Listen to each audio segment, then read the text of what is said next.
प्यारे विद्यार्थियों, नमस्कार। मैं मनोज कुमार, सहायक प्राध्यापक हिंदी, राजकीय महाविद्यालय बालसमंद, हिसार, हरियाणा से आपका फिर एक बार हिंदी की कक्षा में स्वागत है। आज हम देवदारू निबंध के, जो कि हजारी प्रसाद द्विवेदी द्वारा रचित है, उसके अगले गद्यांशों की व्याख्या करेंगे। हम अपने पिछले अध्याय में कुछ गद्यांशों की व्याख्या कर चुके हैं। लगभग 20-21 गद्यांश हम पढ़ चुके हैं। इसके पश्चात हमारा जो गद्यांश आता है वो अभी हम देखते हैं।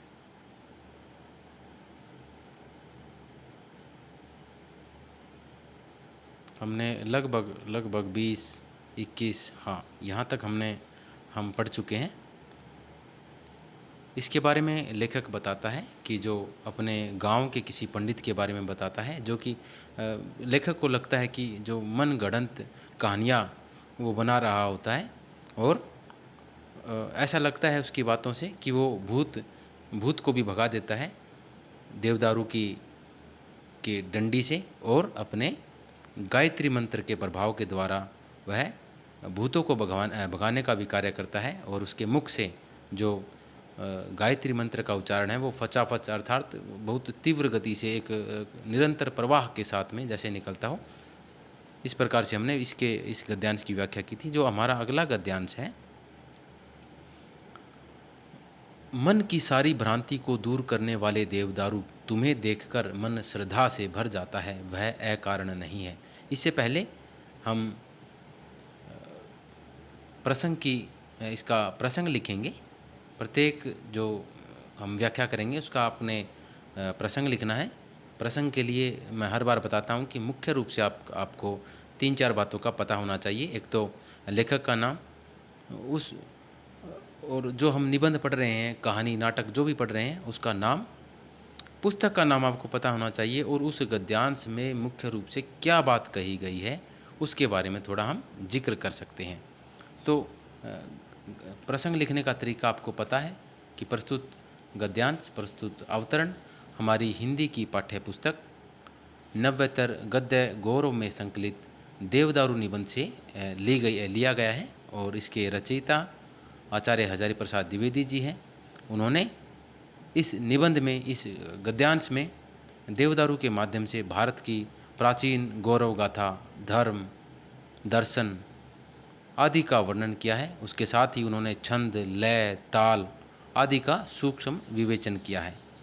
उसके पश्चात हम व्याख्या आरंभ करेंगे कि मन की सारी भ्रांति दूर करने वाले देवदारू, तुम्हें देखकर मन श्रद्धा से भर जाता है, वह अकारण नहीं है। लेखक कहता है कि जो मन की सारी जो संचय है, मन का जितना भी भेदभाव है, वो सारा देवदारू के कारण, देवदारू की लंबी विशाल परंपरा के कारण वो सारा दूर हो जाता है। और इस देवदारू को, जो कि हमेशा से ही इन पर्वतों के ऊपर खड़ा है, उसको देख करके मन श्रद्धा से, प्रेम भाव से, सम्मान से भर जाता है। वह किसी अकारण से नहीं है, बल्कि देवदारू की इतनी उन्नत विशेषताओं को देखकर है। तुम भूत भगावन हो। जिस प्रकार से पंडित बातें कर रहा है कि वह देवदारू की लकड़ी से, कि मुंड कटे भूतों को भी वो भगाने में सक्षम हो जाता है। गायत्री मंत्र से वो भूतों को भगा देता है, अर्थात उनको अपने वश में कर लेता है। तो लेखक कहता है देवदारू के विषय में कि तुम भूत भगावन हो, कि तुम भूतों को, जो जो जो छाया दूसरे व्यक्तियों के अंदर आ जाती है, उनको भगाने का काम करती हो। तुम भूत भगावन हो, तुम वहम मिटावन हो, तुम भ्रम को, हमारे संशय को भी दूर करने वाले हो। तुम भ्रांति नसावन हो, तुम भ्रांतियों को भी मिटाते हो। तुम दीर्घ काल से जानता था पर पहचानता नहीं था तुम्हें। ये क्या है? तुम्हें दीर्घ काल से जानता था, तुम्हारा नाम मैंने काफ़ी लंबे समय से सुन रखा था, तुम्हें जानता भी हूँ, लेकिन तुम्हारे इस प्रभाव को, तुम्हारी इन शक्तियों को, तुम्हारी इन विशेषताओं को मैं नहीं जानता था। अब पहचान भी रहा हूँ। जैसे जैसे देवदारू वृक्ष की विशेषताओं का पता चलता जा रहा है, लेखक मानता भी है कि मैं अब तुम्हें पहचान भी रहा हूँ, जान भी रहा हूँ। तुम देवता के दुलारे हो, महादेव के प्यारे हो, तुम धन्य हो। लेखक कहता है कि तुम देवताओं के दुलारे हो, देवदारू देवताओं के प्रिय वृक्ष हो, महादेव शिव जी के भी प्यारे हो, तुम धन्य हो, तुम महान हो। इस प्रकार से लेखक ने देवदारू वृक्ष की महानता और उसके महत्व को यहाँ पर प्रतिपादित किया है, उसके गौरव को बताया है। भाषा सहज सरल है, तत्सम तद्भव शब्दावली का प्रयोग है, भाषा में प्रवाहमयता है। अगला जो हमारा गद्यांश है, जानता हूँ कि बुद्धिमान लोग कहेंगे कि यह महज गप है। जो हमने पिछले गद्यांश में पढ़ा कि जो पंडित है वो भूत भगाने का कार्य करता है, जिसमें वह देवदारू की लकड़ी का और गायत्री मंत्र का सहारा लेता है। और जो लेखक कहता है कि तुम भूत भगाने वाले हो, तुम भ्रम मिटाने वाले हो। लेकिन यदि मैं इस बात को सभी लोगों को बताऊंगा, खुलेआम बताऊंगा, तो लेखक के विचार कैसे हैं कि मैं जानता हूं कि जो बुद्धिमान लोग हैं, जो पढ़े लिखे लोग हैं, वो इस बात को सुन करके कहेंगे कि ये तो गप है, ये तो निरा झूठ है। आज भी जानता हूँ कि कदाचित अंतिम विश्लेषण पर पंडित जी की कहानी पत्ता खड़का बंदा भड़का से अधिक वजनदार न साबित हो। लेखक इस बात को भी बताता है कि मैं यदि पूरे विश्लेषण के साथ में भी अपनी बात कहूँ तो जो पंडित जी की कहानी है कि पत्ता खड़का बंदा भड़का से अधिक प्रभाव वाली मेरी बातें नहीं हो सकती, जो मैं ये बातें कह रहा हूँ। संभावना तो यहाँ तक है कि पत्ता भी न खड़का हो और पंडित जी ने आद्योपांत पूरी कहानी बना ली हो। आद्योपांत मतलब शुरू से लेकर के अंत तक। लेखक कहता है कि संभावना तो यहाँ तक है कि पत्ता भी न खड़का हो और पंडित जी ने आद्योपांत पूरी कहानी बना ली हो। कि जो पंडित जी ने जो बातें बताई है कि किस प्रकार से उसने देवदारू की लकड़ी का प्रयोग करके और गायत्री मंत्र का प्रयोग करके और अपने पंडिताई का प्रयोग करके, अपनी विद्वता का प्रयोग करके उसने उस मुंड कटे जो जो जो एक दूसरी कोई भूत प्रेत की छाया थी, उसको वश में कर लिया। ये जो बातें बता रहा था, तो इसके बारे में लेखक सोचता है कि संभावना तो यहाँ तक भी है कि कोई पत्ता भी ना खड़का हो, ऐसा कुछ बातें, ऐसा कुछ भी ना हुआ हो कि और पंडित जी ने अपने ये जो कहानी है वो गढ़ ली हो, वो बना ली हो। लेकिन आगे लेखक क्या कहता है, इस कहानी को बनाने के बारे में क्या कहता है कि मगर बलिहारी है इस सृजन शक्ति की। लेकिन मैं इस जो सृजन शक्ति है कि उसने कोई ना कोई कहानी बनाई, उसमें अब अपनी चंचलता उसने दिखाई, अपनी महानता उसने प्रकट की, अपनी विद्वता उसने दिखाई कि किस प्रकार वो कहानी बना रहा है। लेखक कहता है कि मैं उस सृजन कला के ऊपर, उस कहानी बनाने की कला के ऊपर मैं न्यौछावर जाता हूँ। क्या शानदार कहानी रची पंडित जी ने, कि पंडित जी ने कितनी शानदार कहानी रची है जिसको सुनते ही लोगों को विश्वास भी हो जाता है।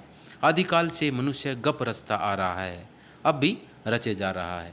लेखक कहता है कि पुराने समय से, भूतकाल से भी, आदिकाल से भी जो व्यक्ति है वो गप, जो झूठी कल्पनाएं हैं वो करता जा रहा है। आज भी वो कल्पनाएं, गप, कथाएं, कहानियाँ, अपनी मन गढ़ंत कहानियाँ जो बनाता जा रहा है, रचता जा रहा है।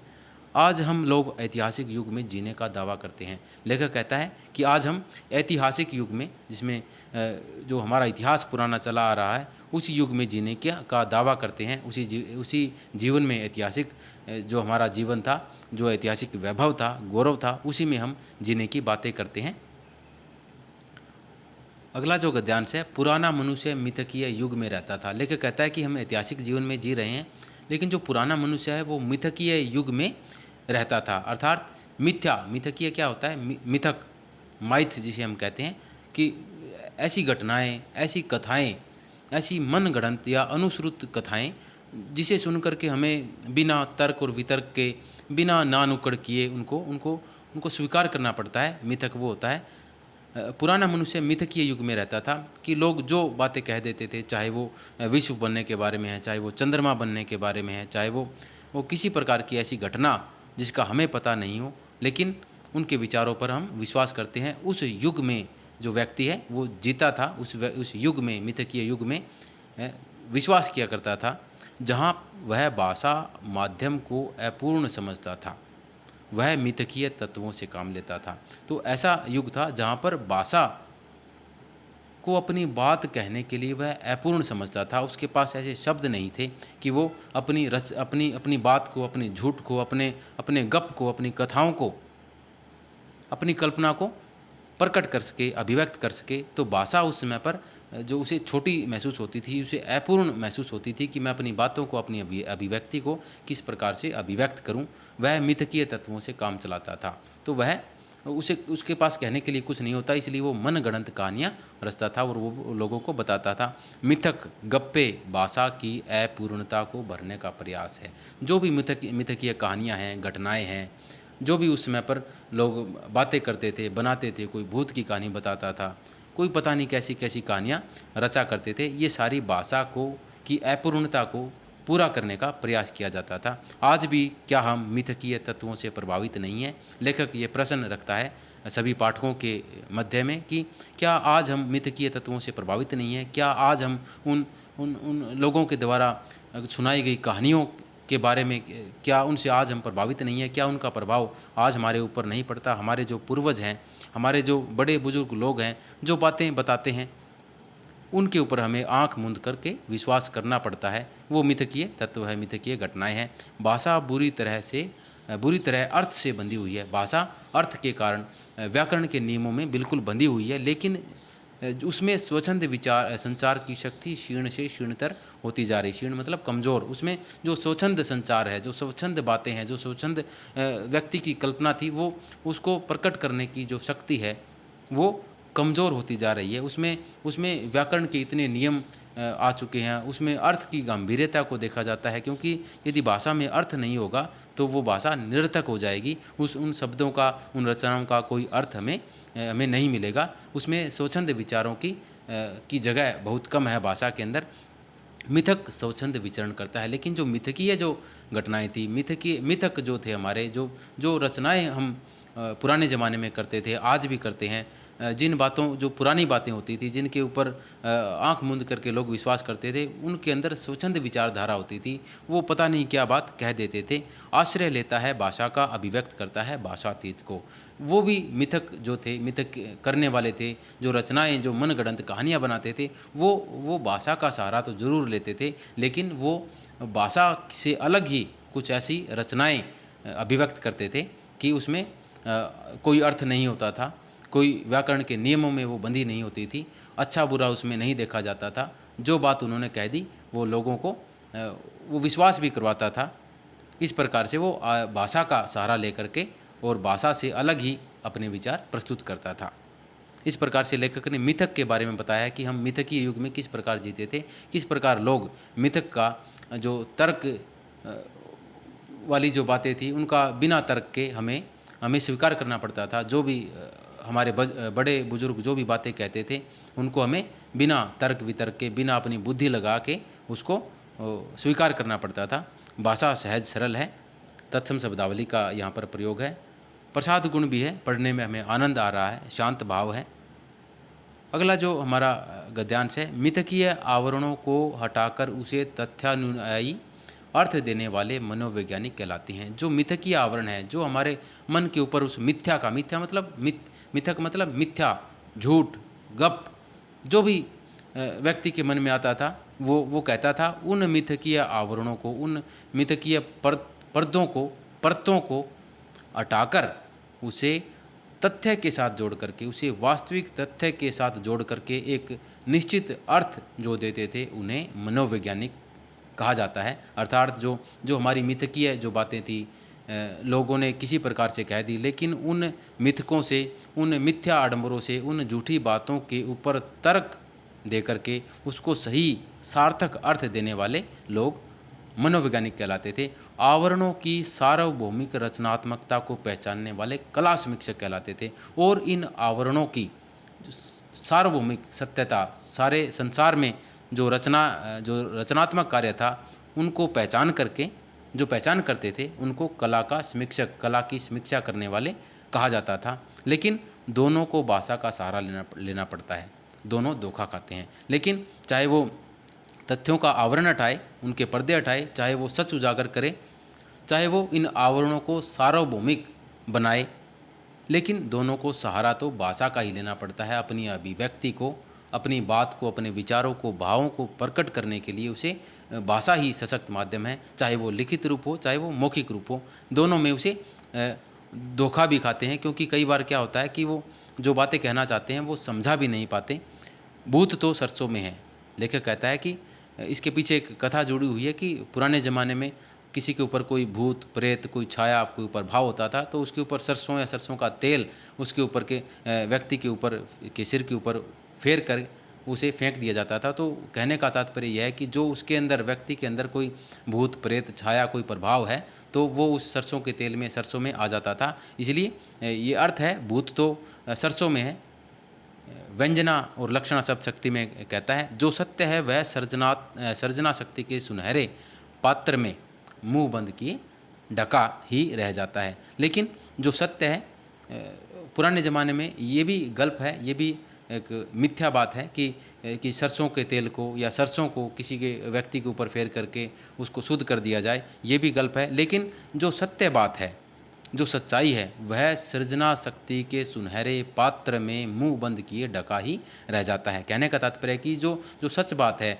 जो वास्तविक है, वो कवि के, लेखक की जो सृजना शक्ति है, जो सृजनशील जो शक्ति है उसकी, जो वो नई नई कल्पनाएं करते हैं, उस सृजन शक्ति के नीचे जो सत्य है वो दबकर रह जाता है। जिस प्रकार से जो सुनहरा पात्र होता है, या जो सोने चांदी के आभूषण भी आज लगा लीजिए हम तिजोरी में बंद रखते हैं, उसी प्रकार से जो सत्य बात थी, जो वास्तविक जो बात थी, जो वास्तविक तथ्य थे, वो कवि की सृजना शक्ति की परतों के नीचे दबे रह जाते हैं।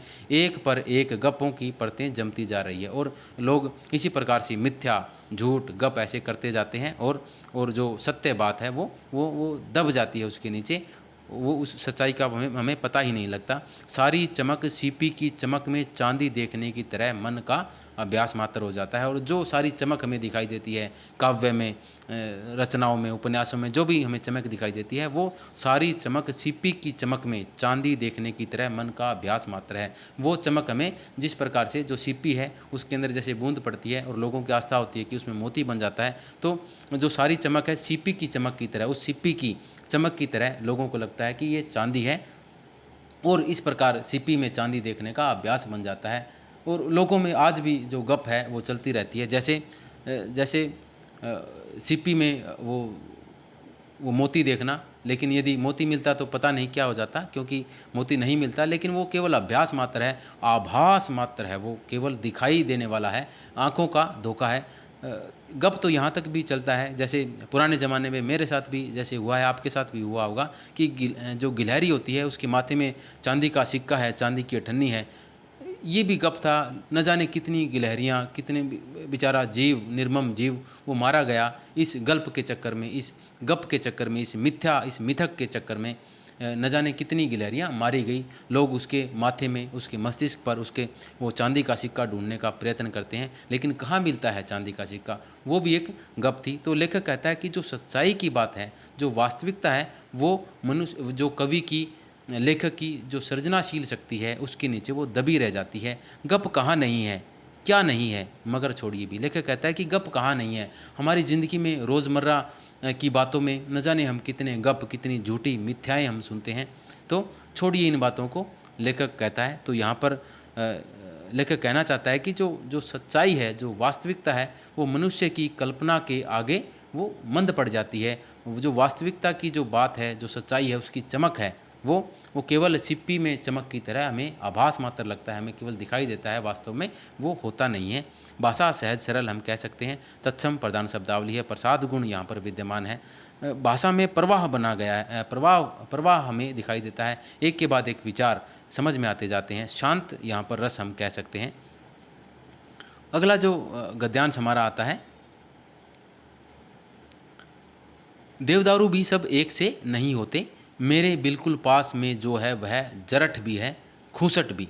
लेखक क्या कहना चाहता है कि जो देवदारू का वृक्ष अपनी बातों को देवदारू के साथ जोड़ता चला जाता है, इसलिए उसकी बातों में परत दर परत या क्रम से हम बातों को समझ पाते हैं। देवदारू भी एक जैसे नहीं होते। जिस प्रकार से व्यक्ति के बारे में बताता है, कि ऐसी घटनाओं के बारे में बताता है जो अलग अलग हैं, लेकिन वो भी हमें एक साथ देखने को मिलती हैं। देवदारू भी एक समान नहीं है। जब भी हम देवदारू के वृक्षों को देखते हैं तो उनमें भी इन व्यक्तियों की तरह अलग अलग उनका व्यक्तित्व हमें नज़र आता है। लेखक बताता है कि मेरे पास में, मेरे बिल्कुल पास में है, वो जरठ भी है, वो जर मतलब बूढ़ा भी है, वो जीर्ण शीर्ण है, बुढ़ापे की अवस्था में है। खूसट भी है, खूसट मतलब वो मूर्ख जैसा लगता है, वो उसका हृदय बिल्कुल शुष्क हो चुका है, उसमें नीरसता आ गई है, उसमें किसी प्रकार का रस नहीं है, कोई भाव नहीं है। इस प्रकार के वो पेड़ दिखाई देते हैं।